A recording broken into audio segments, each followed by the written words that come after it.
नमस्कार, हिंदी खबर देख रहे हैं आप और मैं हूं आपके साथ परिधि जोशी। हरियाणा के नूह में सोमवार 31 जुलाई को भीषण हिंसा के मामले में अब खट्टर सरकार ने एक्शन लेना शुरू कर दिया है। हरियाणा पुलिस ने नूह और गुरुग्राम के सोहना में हुई हिंसा के बाद अब तक 116 लोगों को गिरफ्तार किया है और इसके साथ ही 60 से ज्यादा लोगों को हिरासत में लेकर पूछताछ भी की जा रही है। इसके साथ ही शांति व्यवस्था को कायम रखने के लिए हिंसा प्रभावित इलाकों में पैरामिलिट्री की 20 कंपनियां भी तैनात की गई है। और इसी मुद्दे पर चर्चा करने के लिए मेरे साथ तमाम मेहमान भी मौजूद हैं। सबसे पहले परिचय करवा देती हूं आपका। नाजिम खान जो है मुस्लिम स्कॉलर है, हमारे साथ स्टूडियो में मौजूद है। सर बहुत बहुत स्वागत है। बीजेपी से प्रवक्ता है अमित तिवारी जी बहुत बहुत स्वागत है आपका। प्रवक्ता है कांग्रेस से संदीप मिश्रा जी आपका भी बहुत बहुत स्वागत। सबसे पहले तिवारी जी आपके पास, कौन जिम्मेदार है इस हिंसा का? मेवात में किसने आग लगाई? तिवारी जी। देखिए, ये जो हिंसा है वो हमें समझनी पड़ेगी कि ये किस तरीके से हो रही है। अभी हमने जो नूह की घटना देखी उसमें गोलियां, मोर्टार ये सब दागे गए, तो ये एक सुनियोजित तरीके से दंगा लगता है। पेट्रोल बम फेंके गए जहाँ पे कि गैलनों में पेट्रोल भर भर के ले जाया गया। तो एक ये अचानक से हुई घटना नहीं लगती है, जो कि जैसा कि वहाँ के चीफ मिनिस्टर ने भी कहा है और मनोहर जी ने भी वो बयान दिए हैं, ये एक सुनियोजित घटना लगती है। और ये जो मॉडल है, आप देख लीजिए दिल्ली दंगों में किस तरीके से सेम टू सेम यही किया गया। बंगाल में देख लीजिए, केरल में देख लीजिए। तो एक प्रयोगशाला गैर भाजपा शासित राज्यों में होता है और भाजपा शासित राज्यों में इसको प्रयोग किया जाता है। तो मैं कहूँगा कि ये बिल्कुल अभी 24 का इलेक्शन आने वाला है और विपक्ष पूरी तरीके से कमर कस के ये ठान लिया है कि इस देश को टुकड़ों टुकड़ों में बांट देना है, इस देश को जलाना है। और क्योंकि उनके पास मुद्दा कुछ नहीं है। जब विकास की राजनीति हो रही है, उनके जब उनका समय था उन्होंने कुछ नहीं किया। जब हम काम कर रहे हैं, तिवारी जी एक सवाल इसी साथ में लेना चाहूंगी। तिवारी जी, आप कह रहे हैं कि सुनियोजित तरीके से है सरकार और पुलिस को, क्या इसकी जानकारी नहीं थी? बिल्कुल, देखिए जानकारी थी तभी वहां पे सुरक्षा प्रदान भी की गई थी। जानकारी थी तो हिंसा कैसे भड़क गई? तिवारी जी कैसी बात करते हैं आप? अगर आपको जानकारी थी तो हिंसा कैसे भड़क गई? 6 लोगों की मौत हो गई, इसका जिम्मेदार कौन है? बिल्कुल, प्रशासन की इसकी जवाबदारी है और प्रशासन इससे कहीं भाग नहीं रहा है। हम वहां पे सुरक्षा वहां पे दे रहे थे, पर इतने मोटार दागे जाएंगे, गोलियां चलने लगेंगी। नॉर्मली जो दंगे होते हैं, उन दंगों को कंट्रोल करने के लिए जो पुलिस बल चाहिए था, माना जाए कि सरकार का फेलियर साबित हुआ है, पुलिस प्रशासन का फेलियर यहाँ पर साबित हुआ है। 6 लोगों की मौत की जिम्मेदारी कौन लेगा? तिवारी जी ठीक है, आपके पास लौटूंगी। मिश्रा जी आपके पास आऊंगी।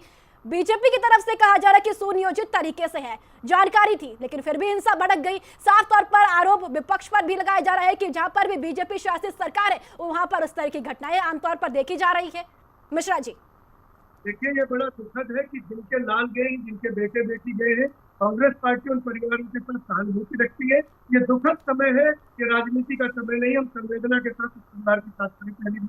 लेकिन दूसरी बात ये कि ऐसा पहली बार नहीं हुआ। खट्टर की सरकार में कई बार जला हरियाणा डबल इंजन के एतबार में। रामपाल जी के केस में रोहतक धधक उठा था, राम रहीम जी के केस में पंचकुला में सरेआम गोलियां चली थी, लोगों के लाशें बिछा दी गई थी। और आज मेवात में, नूह में घर घर जल रहा है। ये कौन लोग हैं जो दुश्मन सियासत का सहारा लेकर शहर में घूम रहे हैं आग लगाने के लिए? ये सुनियोजित कौन है? कि डबल इंजन की सरकार ही सुनियोजित है। आग लगाकर सियासत करके कुर्सी तक पहुंचे हुए लोग हैं तो पूरे देश को जलाने। मैं तो इतना ही कहता हूँ, ये कुर्सी है, कोई जनाजा नहीं तुम्हारा। कुछ कर नहीं सकते तो उतर क्यों नहीं जाते? मनोहर लाल खट्टर जी सरेआम कह रहे हैं, संवेदनाओं के साथ खिलवाड़ में यहाँ पे मत कीजिए। चैनल पे यहाँ पे संवेदना व्यक्त कीजिए और जो नहीं, आप ऐसे भड़काऊ बातें नहीं कर सकते हैं ना। आप ऐसे भड़काऊ बातें नहीं कर सकते हैं, अनर्गल बयानबाजी नहीं कर सकते हैं। जब आपको वहाँ की सिचुएशन की ज्ञात नहीं है तब आप एक एक करके जवाब दीजिए। तिवारी जी रुक जाइए। समझते नहीं है बात को, सिचुएशन की समझते नहीं है और वहाँ पे भड़काऊ बयान टीवी पे बैठ के दे रहे हैं। आपको अंदाजा है वहाँ पे क्या हो रहा है? नहीं कर सकते आप उस नालायक टीवी पे बैठ के बयानबाजी कर रहे हैं। कह रहा हम कर ही नहीं सकते, सुरक्षा नहीं कर सकते। वो कब सुरक्षा देगा? वो कब देगा? ठीक है मिश्रा जी, ठीक है। राम रहीम के केस में और अब मेवात में क्यों नहीं दे पा रहा मुख्यमंत्री है? ठीक है मिश्रा जी लौटूंगी आपके पास। मिश्रा जी लौटूंगी। योगी अर्पित दास हिंदू धर्म गुरु ये भी हमारे साथ जुड़ चुके हैं। सर बहुत बहुत स्वागत है आपका। योगी अर्पित दास जी, शोभा यात्रा निकाली गई, पथराव हुआ, 600 से 700 लोगों ने पथराव किया, फायरिंग हुई, इसका जिम्मेदार कौन है?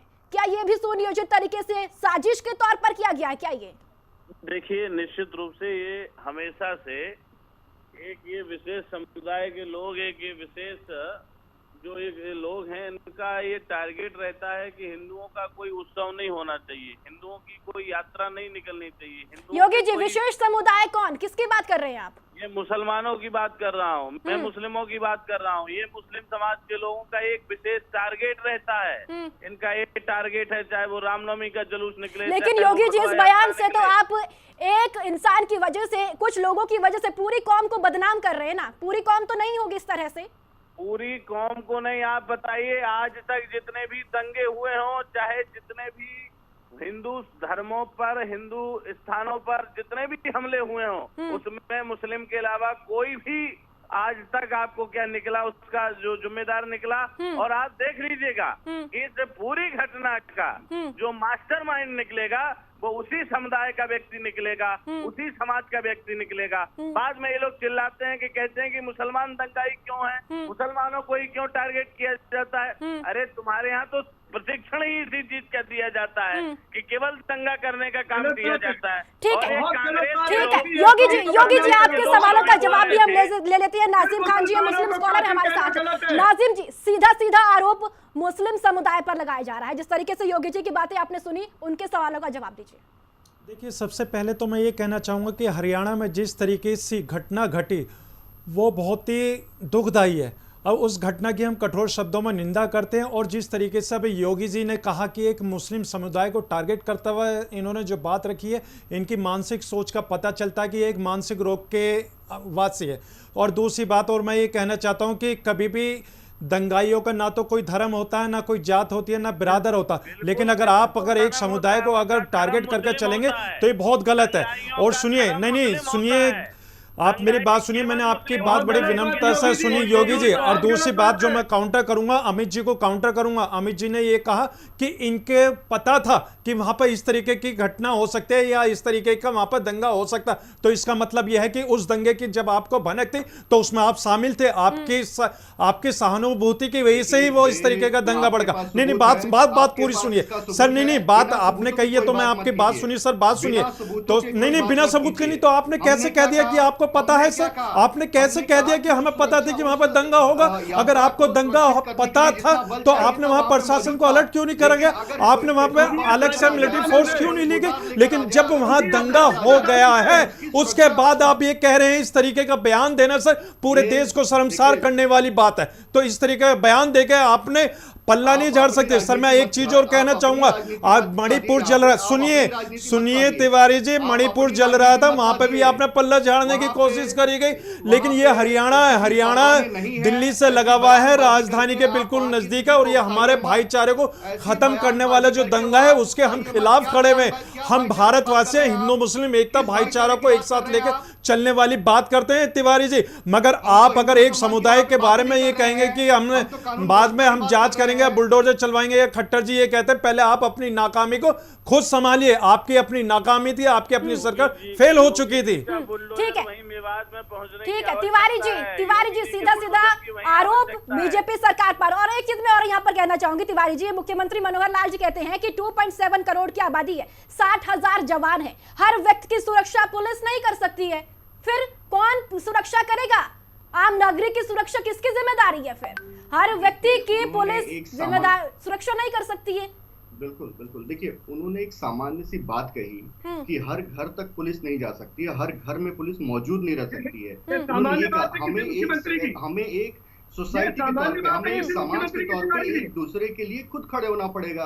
उन्होंने तो समाज को एक सौहार्द की बात की, समाज के सौहार्द की बात की। इसमें कहां से कोई दंगा भड़काने वाली बात है? उन्होंने तो कहा कि हमें समाज में एक दूसरे के लिए खुद खड़ा होना पड़ेगा। पुलिस हो या प्रशासन हो, हर घर पे हर समय नहीं खड़ी हो सकती। उन्होंने ये बात कही। तो इससे तो यही साफ जाहिर पर ये होता है कि आप अपनी जिम्मेदारी से भाग रहे हैं तिवारी जी। बिल्कुल नहीं जी, हमने पहले भी कहा कि वहां जब चुनाव होते हैं तब तो मैनिफेस्टो में ये कहा जाता है पूरे राज्य की जनता हमारी जिम्मेदारी है, आप वोट दीजिए, हम आपकी सुरक्षा करेंगे। लेकिन आज ये कहते हैं आप लोग कि हर एक व्यक्ति की जिम्मेदारी, पुलिस नहीं कर सकती है सुरक्षा। ये कैसा बयान है तिवारी जी? मिश्रा जी आपसे जवाब चाहूंगी। देखिए, ये मनोहर लाल खट्टर जी का पहला ऐसा बयान नहीं है जहां उन्होंने हाथ खड़े कर दिए कि मैं काबिल नहीं हूं, मुझे खामखा मुख्यमंत्री बनाया गया है। आज वहीं दुष्यंत चौटाला डिप्टी सीएम ये कुछ भी बोल रहा है भाई साहब, इसका कोई लोग थे, बिना तथ्यों की उन्होंने बात करते बताया ना कि करें कितनी आप, संख्या में आ रहे। तो सरकार बिना के तथ्यों की बात दो ना धड़ों में करें। बटे हुए, एक तरफ दुष्यंत चौटाला का बयान, दूसरा कहता है कि ये लोग बताते नहीं। मैं योगी जी की जवाब देता हूं कि योगी जी ये बताओ कि राजस्थान में बेटी का बलात्कार करने वाले 3 एबीपी के छात्र थे। आप ये बताओ, अयोध्या में मस्जिदों में मांस फेंकने वाले बीएचपी के कार्यकर्ता थे जो पकड़े गए। आप बताइए, गोधरा को जलाने वाले कौन थे? आप ये बताइए, मणिपुर को फूंकने वाले कौन थे? जब ये सारे फूंकने वाले लोग एक ही कौम के नहीं है, तो आप कैसे कह सकते हैं कि सिर्फ मुसलमान ही दंगा करता है? मुझे लानत है आपकी इस बात पर, आपके इस भेद पर, आपके इस चरित्र, इस चितवन और बात पर कि आप कितने गिरी हुई मानसिकता के साथ देश में क्या फैलाना चाहते हैं। आप किस तरह ये जो देश को बांटने बिना मतलब के अलग बातें नहीं करना चाहिए। परिधि जी, मुसलमानों को रोकना चाहूंगा। ठीक है मिश्रा जी इस तरीके के बयान ना दें, क्योंकि देखिए हालात अभी बिल्कुल सुधरे नहीं है। इस तरीके के हालात अभी बहुत ऐसे नाजुक बने हुए हैं। आपके इस तरीके के बयान से और भी ज्यादा हिंसाएं भड़क सकती है। लोग आपको सुन रहे हैं, दर्शक आपको सुन रहे हैं मिश्रा जी। ठीक है, नाजिम खान जी आपके पास आऊंगी। नाजिम जी देखिए, जिस तरीके से शोभा यात्रा वाहन की 600 से 700 लोग पहाड़ियों पर चले गए, उनके पास वेपन्स कैसे पहुंच जाते हैं, पथराव कैसे कर लेते हैं, तलवारें उनके पास कैसे पहुंच जाती है? तो कहीं ना कहीं आरोप सीधे आप पर लग रहे हैं ना। टारगेट, आप लोग कहते हैं कि मुसलमानों को टारगेट किया जाता है, लेकिन यहां पर तो खुद सवाल उठाने का मौका दिया जा रहा है ना नाजिम जी। देखिए परिधि जी, जिस तरीके से अभी आपने बताया कि तलवार लेकर वो चले, मैं कहना चाहता हूं कि जब हमारे प्रशासन को सब चीज पता थी कि वहां पर शोभा यात्रा निकल रही है, तो शोभा यात्रा निकलने से पहले वो उस इलाके को पूरी तरीके से जांच पड़ताल होती है कि वहां पर कहीं कोई ऐसे अवैध घटना तो नहीं हो सकती, वहां पर कोई ऐसा माहौल तो नहीं बन सकता। लेकिन वहां पर इस तरीके की जांच पड़ताल नहीं हुई कि वहां शोभा यात्रा निकाली गई, तो इसका मतलब यह था कि उसमें हमारा जो प्रशासन कहीं ना कहीं फेल हुआ है। जो हमारे इंटेलिजेंस थे, उन्होंने जो रिपोर्ट दी गई होगी वो या तो प्रशासन तक नहीं पहुंची, अगर प्रशासन तक अगर पहुंची है तो उस इंटेलिजेंस रिपोर्ट पे उन्होंने काम नहीं करा। और रही बात यह कि जिस तरीके से योगी जी ने साफ तौर पे मुसलमानों को टारगेट करते हुए कहा कि मुसलमानी नाम है, तो मैं इनसे पूछना चाहता हूं, अभी जो ट्रेन के अंदर 3 मुसलमानों को मार दिया गया, वो कौन लोग थे? जब वो तो लोग थे जिन्होंने पूरी ट्रेन की जिम्मेदारी ली थी सुरक्षा की, लेकिन 3 मुसलमान को मार दिया और 1 पुलिस वालों को मार दिया। और बाद में एक बात आती है कि वो एक मानसिक रोगी था। ये सब क्या? जबकि उनका स्टेटमेंट ये था कि इस देश के अंदर आपको वोट करनी है, योगी जी को करिए, मोदी जी को करिए और ठाकरे जी को। तो ये बताइए, इस तरीके के जो लोग हैं वो गोली भी मारते हैं मुस्लिम समाज के 3 लोगों को और कहते हैं कि वोट दीजिए, तो वो मानसिक रोगी नहीं हो सकता। अगर ऐसे ही मानसिक रोगी है तो हमारे भारत के अंदर जांच पड़ताल का विषय है, पूरी जांच करी जाए। ऐसे लोगों को भारत के सामने लाकर संविधान के तहत उनको सजा देनी चाहिए। और देखिए, नहीं प्रीति दीजिए, बात पूरी होनी दीजिए। अभी जो बात चल रही है, हमारी मेवात की बात चल रही है, मैं ये कहना चाहता हूं सबसे पहले कि मेवात की जो हमारी आवाम है, हरियाणा की जो आवाम है, बहुत ही अच्छी है। मैं उन सबसे पहले तो शांति की अपील करना चाहता हूं कि देश का माहौल आपके हाथ में है, आप इस माहौल को पूरी तरीके से शांतिपूर्वक बना लीजिए, क्योंकि कुछ असामाजिक तत्व आपकी इस शांति को भंग करने के लिए आपके बीच में पहुंच चुके हैं। क्योंकि अभी जिस तरीके से हमारे तिवारी जी का बयान था, उन्होंने यह कहा था कि प्रशासन को पता था, तो अब आप समझ लीजिए, क्योंकि तिवारी जी ने आपको पहले अलर्ट कर दिया कि नहीं, मैंने सर आपको काउंटर किया, आप ही ने बोला, आपने कहा कि प्रशासन को पता है। तो आज मैं अपनी मेवात और हरियाणा की आवाम से यह कहना चाहूंगा कि उन चेहरों को पहचान लीजिए, क्योंकि वो असामाजिक तत्व ना तो किसी का धर्म के ना किसी के जात के, वो सिर्फ और सिर्फ देश के अंदर नफरत का माहौल पैदा करने के लिए वहां पर मौजूद हैं। जी परिधि जी। ठीक है, तिवारी जी आपके पास आऊंगी। देखिए, गृह मंत्री हरियाणा के जो अनिल विज है, उनका बयान आया कि ये किसी की इंजीनियरिंग है, साजिश है। अगर साजिश है तो वो जो चेहरा है वो बेनकाब कब होगा, कब सबके सामने आएगा वो चेहरा? कौन है इस साजिश के पीछे? परिधि जी देखिए, हिंदू यात्राओं पर अभी से नहीं, पिछले कई वर्षों से हमने ये देखा है कि उन पे पथराव होना, उन यात्राओं के दौरान झड़पें होना, उन यात्राओं के दौरान तनावपूर्ण स्थिति बन जाना एक सामान्य सी बात हो गई है आजकल। ये आप ट्रेंड ये देख रहे होंगे पिछले 2-3 सालों से। और मैं ये बताता हूँ, ये जो यात्रा निकली थी शिव मंदिर 2 साल से पहले 2 बार यात्रा निकल चुकी है, उस समय तो ऐसा नहीं हुआ, इस बार हुआ। क्या ये आने उसी वाले का- चुनाव उसके के लिए इस तरीके से करवाया जा रहा है? क्योंकि 24 का चुनाव भी है, पहले- हरियाणा में विधानसभा चुनाव भी उसके है। पहले वहां से ताजिए निकले थे, मुहर्रम का जुलूस निकला था, उसके ऊपर कोई पथराव नहीं हुआ, उसके ऊपर कोई झड़प नहीं हुई। लेकिन केवल और केवल हिंदू यात्रा के ऊपर अगर ऐसी झड़पें होती हैं तो इसकी प्रयोगशाला हमने देख चुका है किस तरीके से साउथ में हैदराबाद में होता है, किस तरीके से कांग्रेस शासित जब महाराष्ट्र था तब वहां पे हुआ, किस तरीके से केरल में अरे हुआ और तिवारी जी, बंगाल अब तो में अपने हुआ। राज्य की बात तो कर वो लीजिए ना। हरियाणा में तो प्रयोगशाला आप है, मणिपुर में भी देखा, मणिपुर में भी आप है। अब विपक्ष कैसे, देखिए, हम कांग्रेस परिधि जी, कैसे? परिधि जी देखिए, मैं तिवारी जी को एक बात बताना चाहूं कि इनके लोगों को मैं नाम नहीं लूंगा, मगर आप समझ जाएंगे कि अगर सब्जी भी अगर महंगी होती है तो ये कहते हैं कि मुसलमानों की वजह से सब्जियां महंगी हुई हैं। ये किस तरीके का तर्क है? इस तरीके की बात नहीं तिवारी जी, अभी इंपॉर्टेंट बात। और जिस तरीके से अभी परिधि जी ने कहा आप पल्ला मत झाड़िए, आप पल्ला मत झाड़िए, आपके सामने मणिपुर है, मणिपुर के अंदर हमारी माँ बहनों को निर्वस्त्र घुमाया गया, पूरे भारत के अंदर शर्मसार हुए। लेकिन अगर आप अपनी इस जिम्मेदारी से पल्ला झाड़ लेंगे तो ये बताइए जनता ने आपको किस लिए केंद्र के अंदर बिठाया गया, क्यों राज्य में आपको वोटें दी गई? आप पल्ला मत झाड़िए, हरियाणा की जिम्मेदारी आपकी अपनी सरकार की है, ठीक आपके है, एक अपने एक करके जवाब दीजिए। रुक जाइए नाजिम, रुक जाइए नाजिम जी, रुक जाइए। तिवारी जी देखिए, आपने कहा कि सुनियोजित तरीके से है, आपको सब मालूम था। 27 तारीख को मोनू मानेसर का वीडियो आता है, उसके बाद ही 27 तारीख को पीस कमेटी की बैठक होती है, उसमें हिंदू और मुस्लिम दोनों ही उसमें पीस कमेटी की बैठक में शामिल होते हैं। दोनों ही लोगों के द्वारा ये कहा जाता है कि इस तरीके के वीडियोस, इस तरीके के भड़काऊ भाषण सोशल मीडिया पर वायरल किए जा रहे हैं। स्थानीय प्रशासन को मालूम थी ये चीज, लेकिन उसके बाद क्या हुआ? सुरक्षा व्यवस्था के इंतजाम क्यों नहीं किए गए?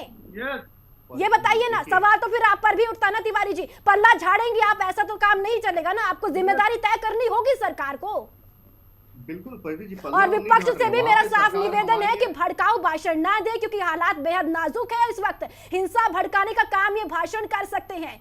अपील कीजिए कि हिंसा ना हो, शांति बनाए रखें तिवारी जी। बिल्कुल परिधि जी, देखिए सरकार वहां पे हमारी है, कानून प्रशासन की जिम्मेदारी हमारी है और हम अपनी जवाबदेही से भाग नहीं रहे हैं। वहां पे कार्रवाई हो रही है, गिरफ्तार हो रहे हैं लोग जिन्होंने भी दंगा करने की कोशिश की, जिन्होंने भी भड़काने की कोशिश की, और वारंट भी जारी हो चुके हैं, सर्च भी चल रहा है लोगों का। मैं आपको एक आंकड़ा देना चाहूंगा। ठीक है, थोड़ा जल्दी से, थोड़ा समय का अभाव है तिवारी जी। बिल्कुल जल्दी से। कुछ महीने पहले से वहां पे नू जो एरिया है वो एक साइबर क्राइम का एक हब बन चुका है। पिछले ही महीने छापेमारी हुई, 320 जगहों पे छापेमारी हुई, 150 से ज्यादा लोग गिरफ्तार हुए। तो किस तरीके से कार्रवाई हो रही है वहां पे सबको पता है, और किस तरीके से उस छापेमारी में वहां पे 166 फेक आधार कार्ड पत्र। 6 लोगों की मौत का जिम्मेदार कौन है तिवारी जी? कार्रवाई तो हो रही है, फिर 6 लोगों की मौत कैसे हो गई? सवाल तो ये भी उठता है। ठीक है मिश्रा जी, बात पूरी कीजिए, समय का अभाव है, जल्दी से बात पूरी कीजिए। मैं इतना ही कहूंगा कि एक तो हरियाणा है और हरियाणा इस तरह की गुंडे, इस तरह की दबंगई नहीं बर्दाश्त करेगा।